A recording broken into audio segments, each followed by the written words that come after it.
kami meninggikan Engkau pada hari ini. Kami dapat beribadah bersama-sama untuk memuji Tuhan dan mempersiapkan hati kami. Kami rindu diisi oleh kebenaran firman-Mu, karena firman-Mu merupakan kebutuhan bagi jiwa kami. Karena ketika firman menguasai hati kami, jiwa kami dapat disegarkan. Kami siap diisi oleh firman Tuhan. Biarlah Roh Kudus bekerja dengan leluasa di dalam hati kami, supaya setiap orang yang mendengar firman mendapatkan berkat yang baru, berkat yang dapat mempengaruhi seluruh kehidupan kami. Terima kasih Tuhan, kami memuji Engkau. Di dalam nama Tuhan Yesus kami berdoa. Amin. Jemaat dipersilakan duduk kembali. Mari kita membaca dari Kisah Para Rasul pasal yang kedua, ayat pertama sampai ayat 13. Kisah Para Rasul kedua, ayat 1 sampai 13, kita akan baca dalam bentuk responsorial.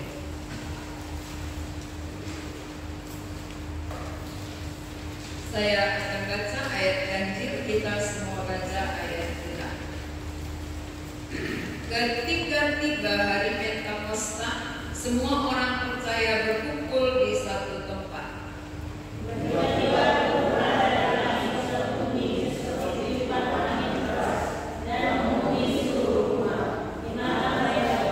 Dan nampaklah kepada mereka lidah-lidah seperti nyala api yang bertebaran dan hinggap pada mereka masing-masing.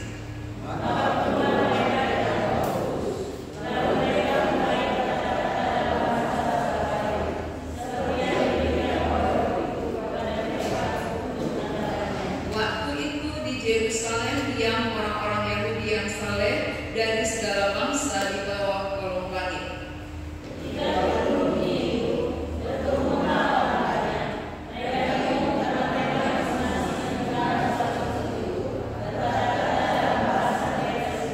Mereka semua tercengang-cengang dan heran lalu berkata, bukankah mereka semua yang berkata-kata itu orang Galilea?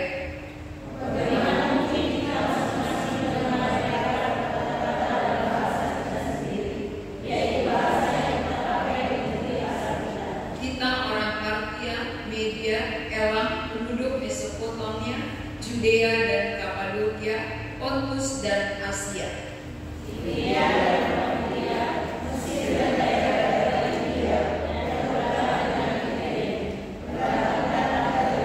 Baik orang Yahudi maupun penganut agama Yahudi, orang Kreta dan orang Arab, kita mendengar mereka berkata-kata dalam bahasa kita sendiri tentang perbuatan-perbuatan besar yang dilakukan Allah.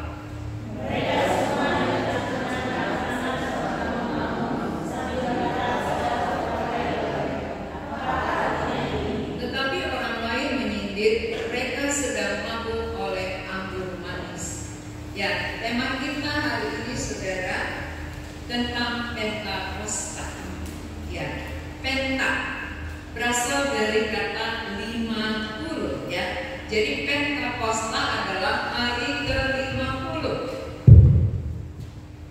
Dari mana dihitung hari ke-50? Kalau dalam perjanjian lama 50 hari sesudah pembebasan bangsa Israel dari perbudakan Mesir. Jadi 50 hari sesudah dibebaskan, mereka merayakan hari Pentakosta.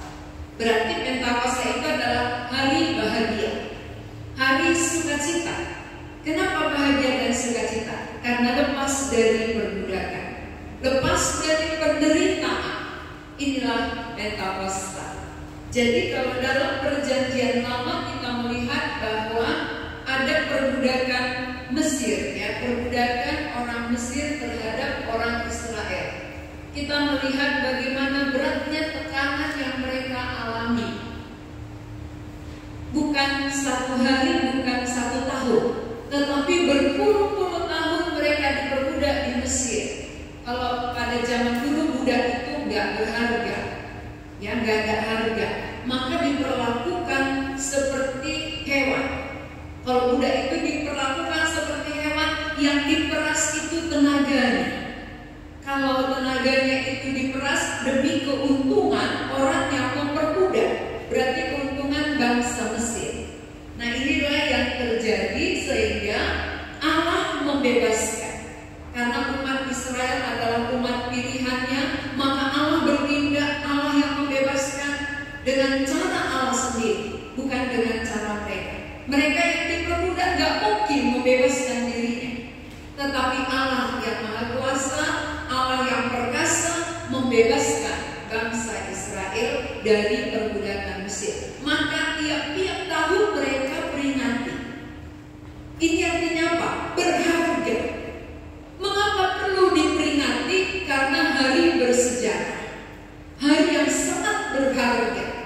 Seperti yang sering kita peringati tiap tahun juga dalam hari kemerdekaan negara kita, 17 Agustus, sampai lagunya juga ada. Kenapa dinyanyikan 17 Agustus? Karena itu hari kemerdekaan. Kenapa dirayakan? Karena itu hari bersejarah bagi bangsa kita. Sebelum Indonesia merdeka, kita diperbudak, kita dijajah oleh bangsa lain, membuat kita mengalami penderitaan. Jadi pada saat dimerdekakan itu, ini merupakan sejarah penting yang harus kita ingat, tidak boleh gampang dilupakan. Saudara-saudara, di dalam kehidupan kita masing-masing juga kita punya sejarah yang penting, yang harus kita lukiskan, yang harus kita ingat. Ya, bangsa Israel mengingat bagaimana mereka bisa bebas dari perbudakan Mesir, maka mereka merayakan hari Pentakosta. Pentakosta adalah hari sukacita, hari bahagia, di mana mereka bisa merdeka, bebas dari satu perbudakan bangsa. Nah, kemudian kita akan melihat bahwa hari Pentakosta di Perjanjian Baru. Hari Pentakosta Perjanjian Baru terjadi pada hari Pentakosta Perjanjian Lama. Maka ini terjadi waktu mereka merayakan hari Pentakosta. Mereka berkumpul semua di Yerusalem.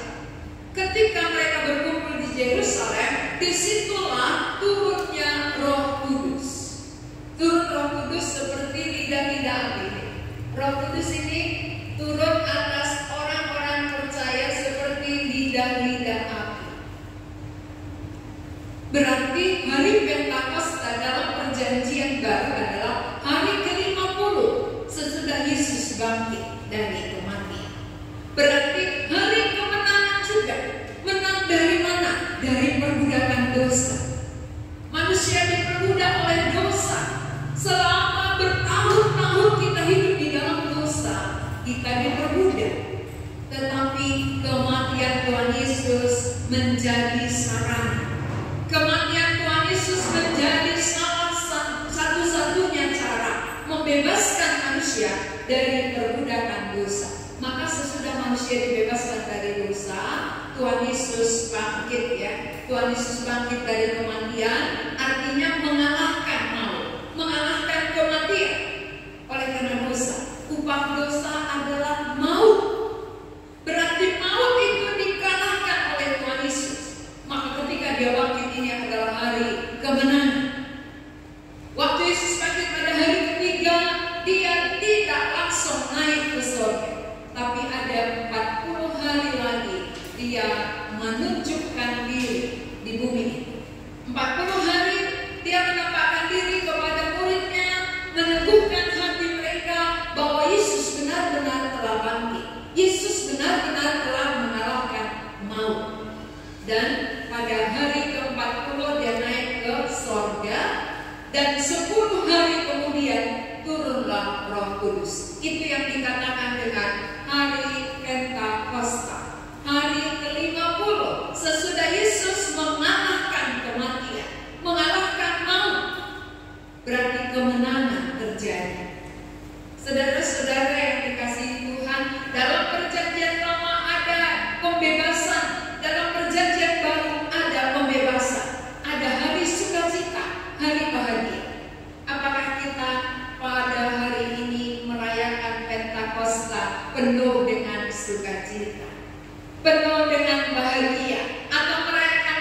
Pentakosta itu biasa saja. Kenapa? Karena belum bebas. Ya. Kalau orang yang belum bebas dari perbudakan dosa, dia tidak mengalami sukacita. Dia tidak merasakan bahagia. Tapi orang yang sudah lepas dari perbudakan dosa oleh karena iman kepada Yesus Kristus, dia akan bersukacita. Saudara-saudara, ketika murid-murid dipenuhi oleh Roh Kudus, ya, ini pencurahan Roh Kudus. Kenapa dikatakan pencurahan? Kenapa pada hari Pentakosta pencurahan atau dipenuhi oleh Roh Kudus? Karena sebelumnya, saudara, sebelum Tuhan Yesus naik ke sorga, murid-murid sebenarnya sudah menerima Roh Kudus, tapi dia belum dipenuhi, ya. Sudah menerima, tetapi belum dipenuhi. Mari kita bandingkan Yohanes 20. Yohanes pasal 20 ayat 19 sampai 23.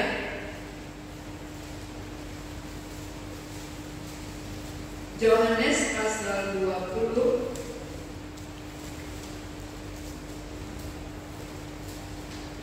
ayat 19 sampai 23. Saya akan bacakan.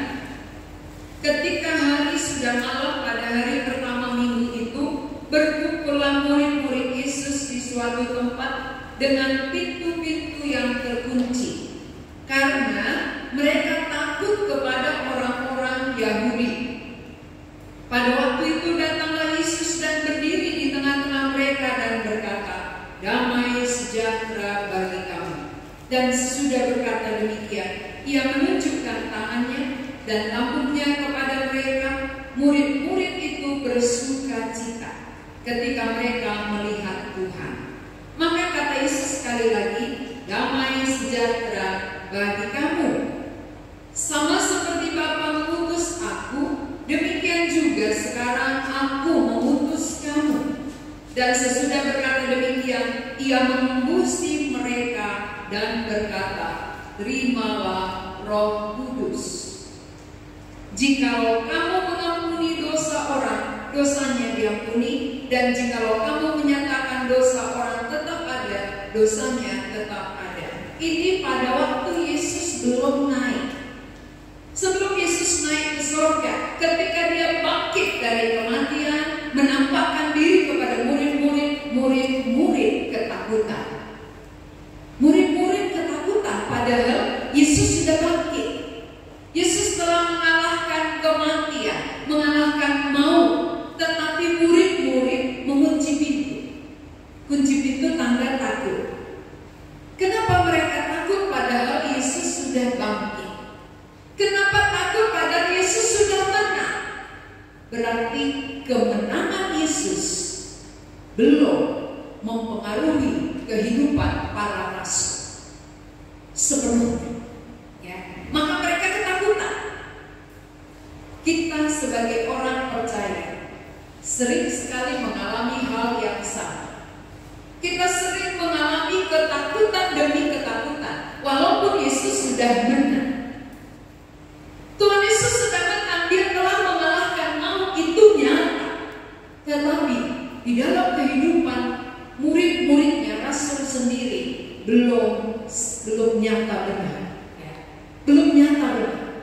Maka Tuhan Yesus menjumpai mereka.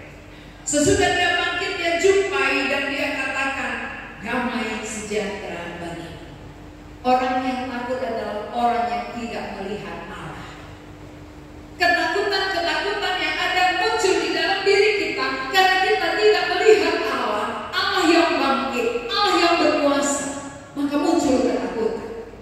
Murid-murid demikian, sudah dididik begitu lama, sudah bersama Yesus begitu lama, tetapi apa yang diajarkan belum mempengaruhi sepenuhnya, belum yakin sepenuhnya apa yang Tuhan katakan, apa yang sudah terjadi. Tuhan sudah katakan anak manusia akan diserahkan kepada manusia, akan dibunuh, tapi pada hari ketiga akan bangkit. Tapi sesudah bangkit, belum juga mempengaruhi seluruh kehidupan mereka, membuat mereka ketakutan. Kunci pintu kemenangan itu bisa sudah ada di dalam Yesus, tapi dalam diri kita belum ada kemenangan. Kenapa? Karena kita belum yakin apa yang Allah katakan, apa yang Allah kerjakan bagi kita, sehingga perkataan itu tidak mempengaruhi hidup kita, membuat kita takut demi takut. Kalau murid-murid takut, siapa yang bisa menolong mereka? Siapa yang bisa menolong sementara murid-murid dipersiapkan menjadi saksi? Menjadi saksi akan perbuatan Tuhan, saksi akan kebangkitannya. Tapi kalau mereka tutup pintu, kunci rapat-rapat, siapa yang akan menolong manusia di bumi ini? Siapa yang akan menyaksikan tentang perbuatan Allah yang besar kalau rasulnya sendiri pun dipenuhi oleh ketakutan? Saudara yang dikasihi Tuhan, kita yang sudah percaya, kita yang sudah diselamatkan, ketika kita takut oleh karena tidak melihat Allah dengan jelas, bagaimana mulut kita bisa bersaksi? Maka mulut kita tertutup. Kalau rasul pintu rumahnya terkunci, kita mulut kita terkunci. Ya, kenapa terkunci mulutnya? Karena ragu, meragukan apa yang Tuhan katakan, apa yang sudah terjadi. Sehingga Tuhan Yesus yang menjumpai kembali, Tuhan Yesus yang meneguhkan kembali para rasul. Dia katakan kepada mereka, ayat 21, maka kata Yesus sekali lagi, jadi dia gak bosan-bosan ya, damai sejahtera bagimu. Sekarang sekali lagi, damai sejahtera bagi kamu. Sama seperti Bapa telah mengutus aku, demikian juga sekarang aku mengutus kamu. Kalau ada damai dalam hatimu, baru kamu bisa pergi bersaksi. Kalau di dalam hati kita dipenuhi oleh ketakutan, tidak mungkin kita bisa bersaksi. Apa yang mau disaksikan? Diri sendiri penuh dengan ketakutan. Maka damai sejahtera mendorong seseorang menyaksikan perbuatan Allah. Untuk itu kita ditebus. Untuk damai sejahtera kita diselamatkan Allah. Damai sejahtera bagi kamu, oleh karena damai itu berasal dari Allah. Damai itu ketika kita melihat Allah. Damai ketika percaya apa yang Allah katakan. Kalau kita nggak percaya, kita takut. Kalau kita tidak melihat Allah, kita takut. Kalau tidak yakin apa yang dikatakan Tuhan, kita takut. Jadi berapa banyak ketakutan kita. Sebelum beriman penuh dengan ketakutan, sesudah beriman juga penuh dengan ketakutan. Apa bedanya? Kau sudah beriman? Sudah. Lalu kau takut gak menghadapi ini? Iya, ngeri sekali. Sama aja. Apa bedanya dulu dengan sekarang? Ya, kalau memang kita terus hidup dalam ketakutan. Para rasul ketakutan walaupun sudah terbukti Yesus bangkit, maka Yesus yang berkuasa meneguhkan mereka kembali, mengangkatkan mereka dari rasa takut dengan menjumpai mereka, sehingga mereka melihat nyata bahwa Yesus benar-benar bangkit. Nah, sesudah dia katakan damai sejahtera, ada di ayat berikutnya, ayat 22. Dan sesudah berkata demikian, ia mengembusi mereka dan berkata, terimalah Roh Kudus. Berarti dia sudah memberi Roh Kudus kepada para rasul, walaupun belum tiba hari Pentakosta. Yesus belum naik, belum ada pencurahan Roh Allah, tapi sudah diberikan Roh Kudus kepada murid. Namun belum penuh keberanian. Ada Roh Kudus, tetapi tidak penuh dengan keberanian bersaksi. Beda dengan sesudah pencurahan Roh Kudus. Apa perbedaannya?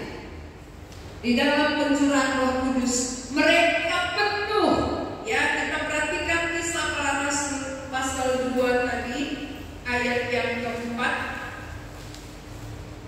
Maka penuhlah Lalu mereka mulai berkata-kata dalam bahasa-bahasa lain seperti yang diberikan oleh Roh itu kepada mereka untuk mengatakan. Penuh dengan Roh Kudus. Tadi diberi Roh Kudus, ini penuh dengan Roh Kudus. Jadi saudara-saudara, orang percaya bukan berarti semua penuh. Belum tentu dia penuh, tetapi ada Roh Kudus. Setiap orang beriman ketika menerima Kristus, dia dimeteraikan dengan Roh Kudus, belum tentu dipenuhi oleh Roh Kudus. Maka kenapa orang percaya yang sudah Roh Kudus masih ada ketakutan bersaksi? Tidak berani. Tapi dia sudah percaya ada Roh Kudus di dalam diri.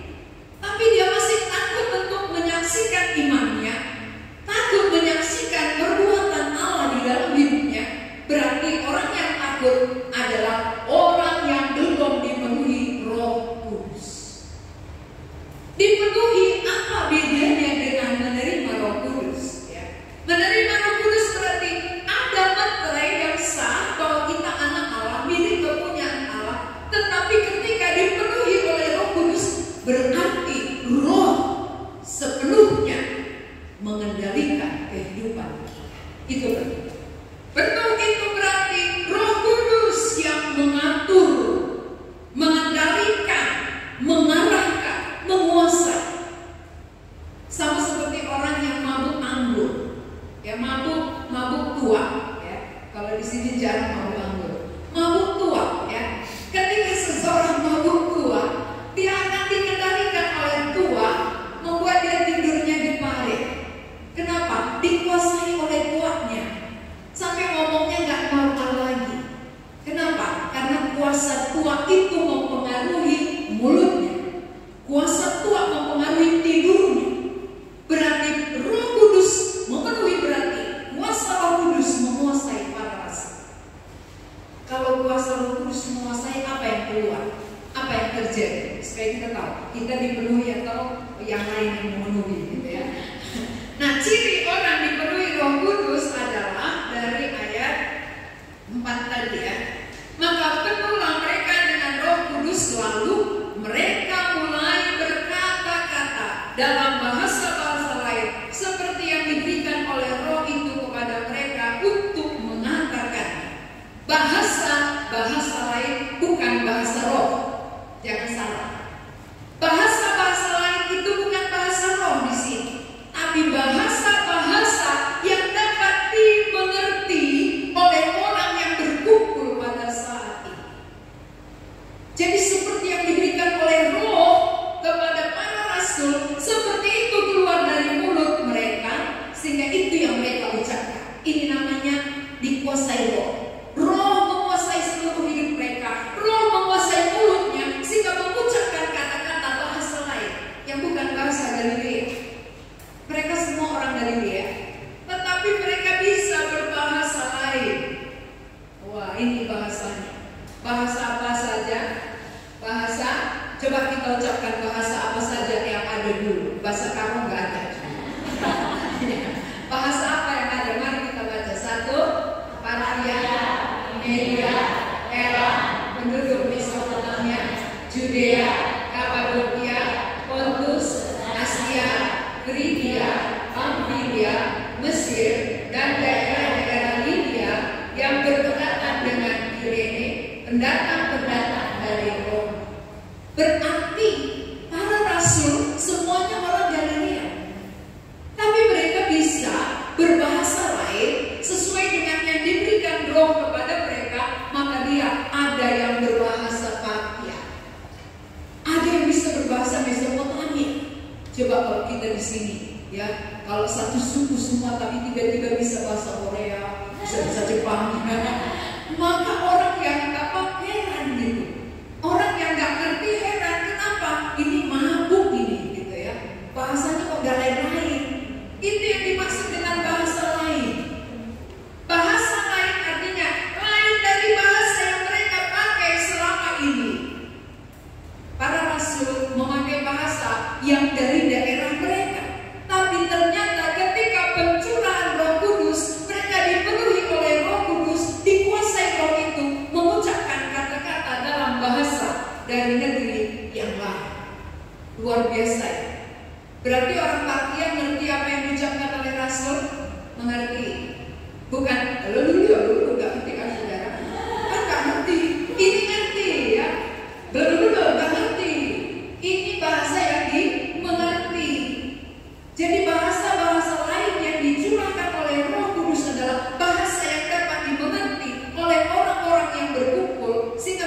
disampaikan para rasul.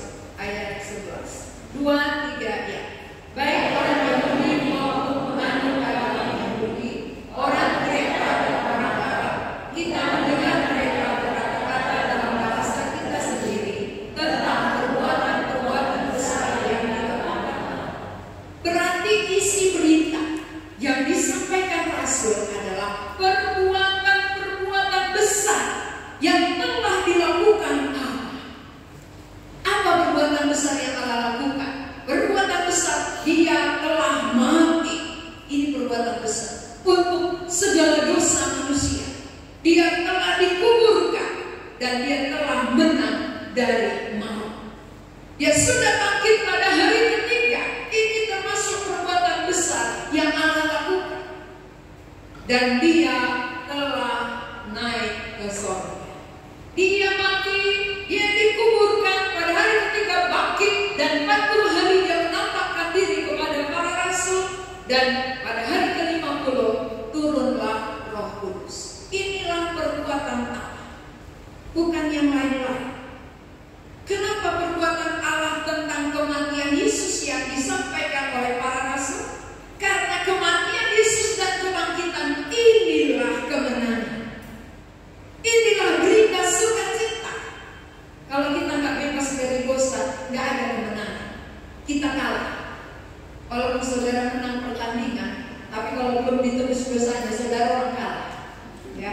Kalau saudara juara dapat piala penghargaan, ya. Tetapi kalau dosanya belum ditebus, saudara tetap orang yang kalah, bukan orang berkemenangan. Siapa yang telah ditebus dosanya, dibebaskan dari perbudakan dosa, dia menjadi orang yang berkemenangan. Maka kalau orang yang naik pangkat 10 kali pun, kalau dosanya belum ditebus, dia belum orang menang. Dia orang yang tetap kalah. Ya lalu mungkin saudara bilang, ya karena kamu gak pernah naik pangkat. Gitu ya. Mungkin ada orang bilang begitu ya. Tetapi saudara-saudara, kita harus mengerti bahwa itu adalah perkara-perkara jasmani. Tetapi yang diperjuangkan Allah adalah perkara rohani. Maka pikiran kita harus sejalan dengan pikiran Allah. Allah memikirkan perkara rohani, kita pun harus sampai kepada perkara rohani. Kalau tidak, kita orang yang kalah. Kalah melulu. Kalau orang yang kalah berarti sampai mati dia akan kalah. Kalau kalah ya gak masuk ke rumah Bapa kan? Yang menang yang masuk. Siapa yang menang akan kududukkan bersama-sama dengan aku di dalam kerajaan Bapa. Berkemenangan ketika kita menerima Yesus yang mati dan bangkit. Tapi siapa yang belum menerima Yesus, mati untuk menebus dia, membebaskan dia dari dosanya, dia tetap orang yang kalah sebelum perang. Ya. Kan banyak orang kalah sebelum perang. Dia sudah menyerah. Susah sekali pun beriman. Kan kalah sebelum berperang. Susah beriman. Lebih gampang berbuat dosa. Gitu ya. Maka lebih enak rasanya hidup dalam dosa daripada berjuang untuk sampai kepada iman. Kalau udah sampai baru dia bilang, gampang sebenarnya ya. Gitu ya. Ketika sudah sampai beriman, segampang ini rupanya. Saya kira dulu sulit kali. Kenapa ada yang mengatakan sulit, ada yang mengatakan gampang? Kalau gampang itu karena sudah dibukakan oleh Tuhan. Sulit itu karena masih ditutup, ya tertutup bagi kita. Maka beriman itu benar-benar pekerjaan Allah, bukan pekerjaan pendeta. Beriman itu adalah pekerjaan Allah, hasil karya Allah. Maka siapa yang membuka hati bagi Allah, rahasia Allah akan dibukakan bagi dia. Jadi Pentakosta artinya adalah hari sukacita, hari kemenangan, di mana Allah menurunkan Roh-Nya yang kudus dengan tidak terbatas. Sehingga orang yang dipenuhi oleh Roh Kudus, dia akan dikuasai oleh Roh itu untuk menyaksikan perbuatan Allah yang besar. Sehingga dia tidak hidup untuk diri sendiri lagi. Rasul-rasul tidak memikirkan istri dan tetangga, ya, tetapi dia tak pikirkan ini. Para rasul memikirkan jiwa-jiwa yang sedang berkumpul di Yerusalem. Kalau kita waktu berkumpul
Jadi kalau ada orang keluar dari mulutnya dosa, orang yang dipenuhi Roh Kudus kah itu?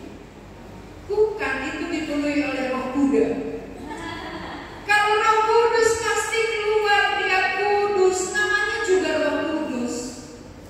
Orang yang dipenuhi hidupnya, mulutnya dengan Roh Kudus, gak mungkin mencaci maki orang, gak mungkin menjelekkan orang lain. Dia pasti meninggikan Tuhan, menyaksikan perbuatan-perbuatan Allah di dalam hidup kita. Itu namanya penuh Roh. Tidak ada ketakutan. Orang yang takut berarti gak penuh Roh. Rasul-rasul tadi ada Roh tapi tidak penuh, maka dia kunci pintu, kunci rapat-rapat. Nah, rupanya kalau rumah dikunci rapat-rapat, Tuhan Yesus bisa masuk. Dia bisa tembus ya. Nah, kalau hati kita dikunci rapat-rapat bagaimana? Oh, Tuhan Yesus nggak mau dobrak ya. Itu bedanya. Kalau rumah tadi dia masuk bisa, tapi kalau hati kita kunci rapat-rapat, nggak boleh masuk. Dia nggak pernah paksa, karena dia bukan pengemis. Dia Allah yang berkuasa, dia Allah yang bertahta. Dia mau tinggal di dalam hati kita dengan kerelaan kita yang buka. Maka dia ketok, permisi, ada orang di dalam? Ada. Bersediakah aku menguasai hatimu? Oh jangan, aku saja yang menguasai. Gitu ya. Maka dia tidak mau masuk. Siapa yang mau dirinya menguasai dirinya sendiri, Tuhan tak pernah paksa. Maka saudara-saudara, kenapa ada orang sudah lama belajar, tapi Tuhan Yesus tidak berkuasa di dalam dirinya? Karena dia yang kunci pintu hatinya, bukan Tuhan. Kita sendiri yang mengunci hati kita. Kita yang tidak mengizinkan Tuhan untuk hadir. Tuhan tidak pernah paksa. Dia memanggil dengan lembut, ya. Manis lembut Tuhan Yesus memanggil. Enak ya? Kan enak orang yang manis memanggil, lembut lagi, bukan dengan kasar. Itu kasar. Harus itu kasar. Tapi Tuhan Yesus manis lembut Tuhan Yesus memanggil. Ya, coba kita nyanyikan sambil berdiri ya, supaya suaranya keluar. Suaranya keluar dan gak ngantuk, karena ini mendung. Mendung enak sekali dia. Manis lembut Tuhan Yesus memanggil, kita nyanyikan supaya yang dipanggil Tuhan boleh datang.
Melakukan dosa, tapi itu kebohongan.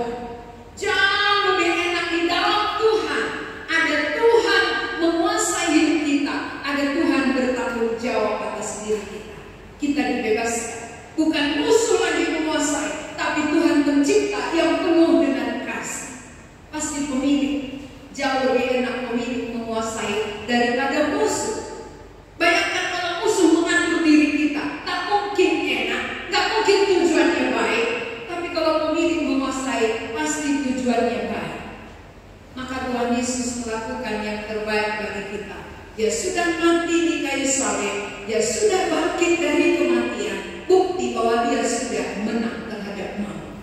Kenapa saudara sampai hari ini masih dikalahkan? Kenapa mau kalah padahal ada kemenangan? Sudah ada kemenangan di dalam pribadi Tuhan Yesus. Dan sesudah dia menang, dia naik ke surga, mempersiapkan tempat bagi kita. Sesudah selesai tempat, turunlah Roh Kudus. Ya, Roh Kudus memenuhi para rasul. Tujuannya supaya para rasul berani, penuh keberanian, menceritakan perbuatan besar yang Allah telah kerjakan. Saudara-saudara, kapan saudara penuh keberanian? Sejak kapan saudara tidak berani lagi? Atau kapan sudah ada Roh Kudus? Dan sejak kapan itu padam? Ya, ada Roh Allah, tapi nggak ada nampak bekas. Kalau ada Roh Allah di dalam diri seseorang, yang keluar akan semakin kudus. Karena Roh Kudus menguduskan kehidupan orang percaya. Roh Kudus bekerja memimpin kita ke dalam seluruh kebenaran, bukan kepada kepalsuan, bukan kepada kesesatan, tetapi kebenaran menuntun kepada kebenaran. Roh Kudus menuntun kepada seluruh kebenaran, karena itu tugasnya.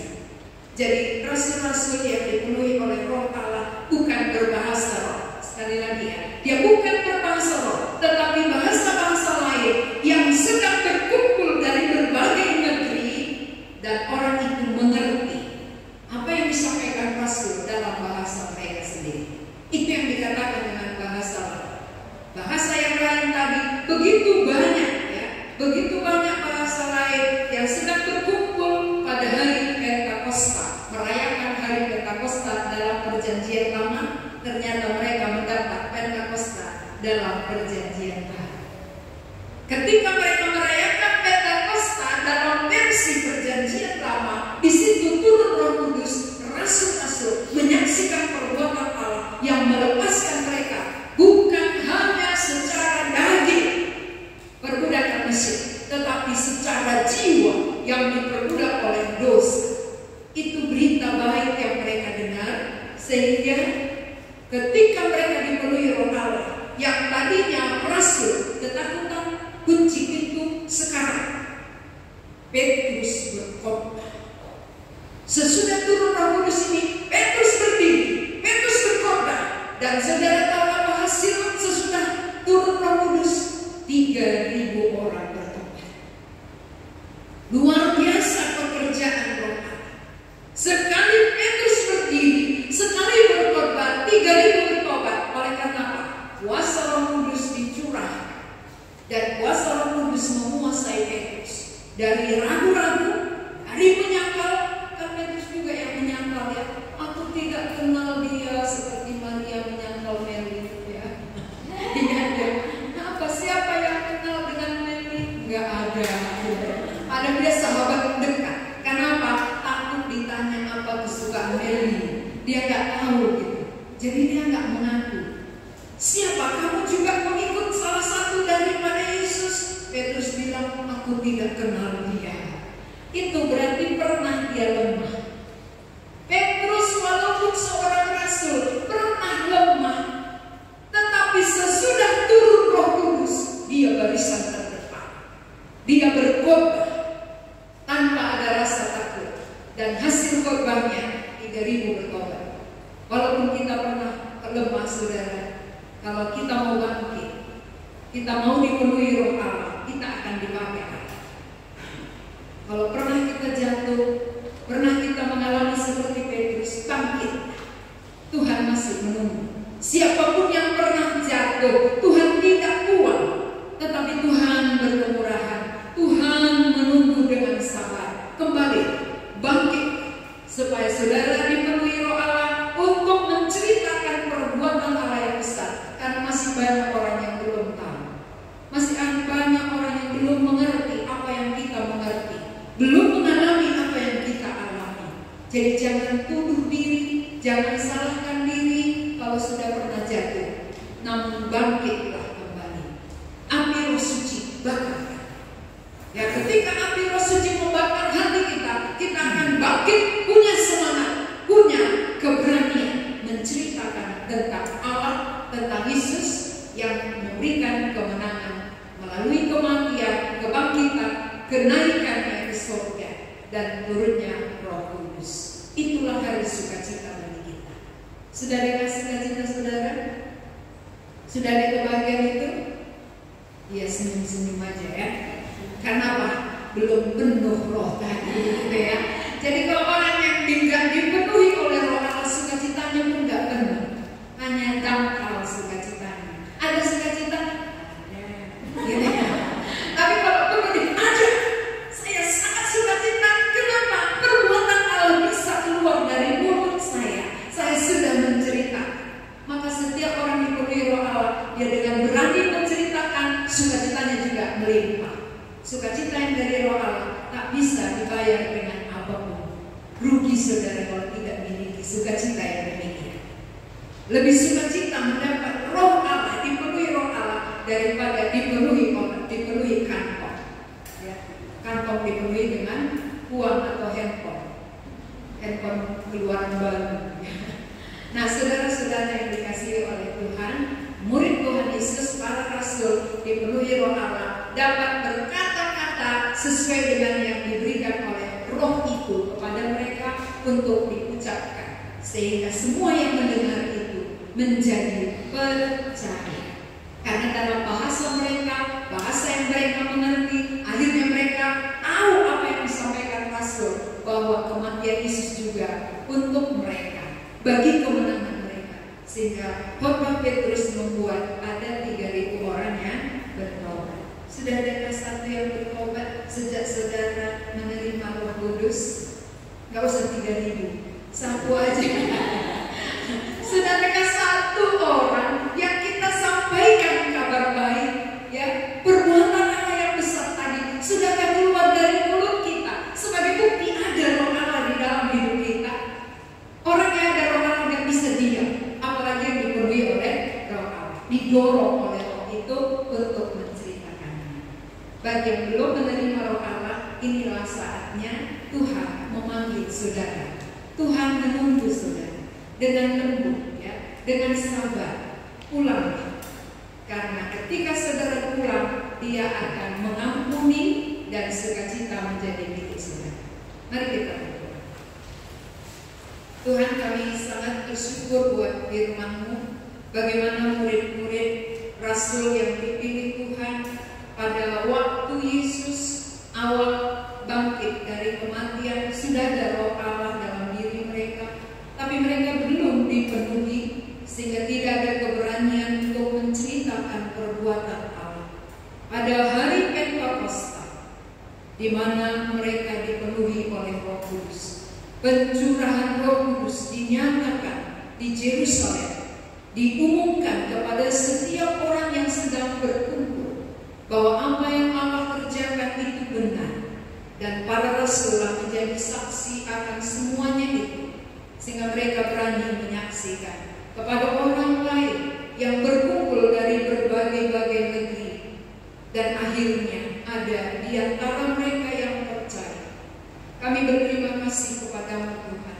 Kami mengerti apa arti Pentakosta, hari sukacita, hari kelepasan dari perbudakan dosa, hari kemenangan bagi kami.